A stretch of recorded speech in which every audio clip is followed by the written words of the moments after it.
Je suis avec Rémi Tremblay, directeur général de la Fédération de tennis de table du Québec, pour parler un petit peu de ce qui se passe avec la Fédération, les événements à venir. Bonjour Rémi. Bonjour Jean-Philippe. Il y a des événements qui s'en viennent. Tu peux peut-être nous parler un petit peu de ce à quoi on peut s'attendre au cours des prochaines semaines. Absolument. Donc, en fin de semaine qui s'en vient au centre Alphonse Desjardins à Trois-Rivières, il y a le championnat junior du Québec, qui est la compétition probablement la plus importante au niveau de la fédération durant l'année. Cette compétition-là va servir en fait de sélection pour les championnats canadiens qui vont avoir lieu à Richmond, en Colombie-Britannique, cet été. Par la suite, en même temps, on a aussi un athlète du Québec, Pierre-Luc Hintz, qui va représenter le Canada aux sélections nord-américaines en Caroline du Nord pour avoir une des 3 places possibles aux Olympiques cet été. Puis, on a aussi le 12 mai prochain à Québec, à l'École des Ursulines, le championnat provincial scolaire. Donc, c'est les 3 événements peut-être les plus rapprochés qui s'en viennent pour nous. Et si on parle d'en fin de semaine, on peut peut-être parler un petit peu de l'horaire parce que ça va être diffusé sur le web. C'est une première. Les gens vont pouvoir aller voir ça. Alors, les dates exactes et les horaires? Donc, c'est vraiment vendredi, samedi, dimanche, donc 20, 21, 22 avril au centre Alphonse Desjardins.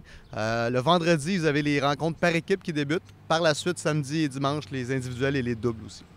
Alors, on va passer maintenant, Rémi, si tu le veux bien, à notre période questions en rafale. D'abord, je te demande de me parler de ton sport, de me le décrire en 3 mots.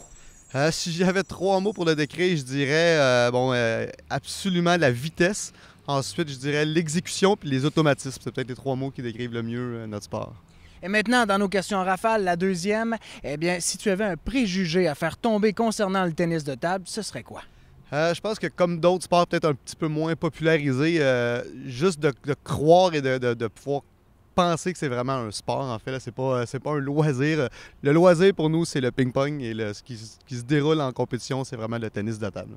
Puis il s'agit de voir un match de compétition pour comprendre la différence entre ce qui se joue dans le sous-sol et ce qui se joue en compétition.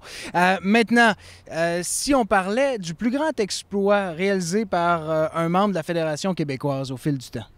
Je dirais sans aucun doute les 2 participations de Marie-Christine Roussy aux Olympiques, donc d'Athènes et de Sydney. C'est absolument incroyable. Il n'y a pas eu d'autres Québécoises avant elle, puis on n'est pas tout à fait proche d'en avoir une autre qui va prendre la place, mais on espère dans les prochaines années qu'on va en avoir une autre. Là. Et justement, si on parle de la relève, de ce qui s'en vient, l'athlète à surveiller au niveau québécois.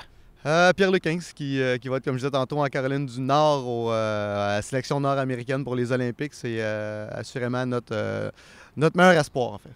On va le savoir quand pour sa qualification olympique que ce serait officiel. Là. Soit vendredi, soit samedi, soit dimanche. La qualification se joue sur 3 étapes totalement différentes, puis il classe une personne par jour. Donc peut-être même aussi près que vendredi, on va savoir s'il a réussi à se classer. Bon, on va suivre ça parce que ça risque d'être très, très intéressant. Si on parlait maintenant des besoins les plus criants de la Fédération de tennis de table.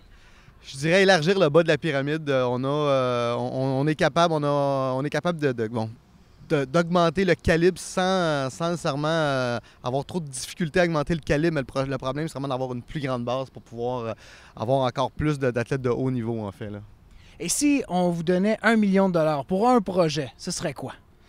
C'est pas évident, mais j'irais avec peut-être un méga festival de tennis de table où on pourrait vraiment être capable d'amener le plus de gens à connaître, le plus de gens à voir le tennis de table puis à comprendre un peu c'est quoi notre sport. Puis en même temps, je pense que sur plusieurs jours, ça pourrait créer un engouement qui serait intéressant. Puis on mettrait beaucoup de sous là-dessus.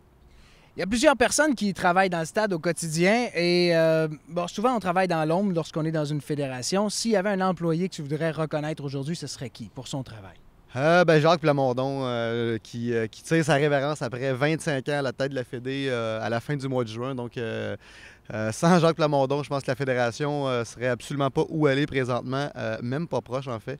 Ça fait comme je dis 25 ans qu'il est en tête et qu'il dirige toutes les opérations au bureau ici au Stade olympique. En terminant, un souhait pour le sport amateur en général?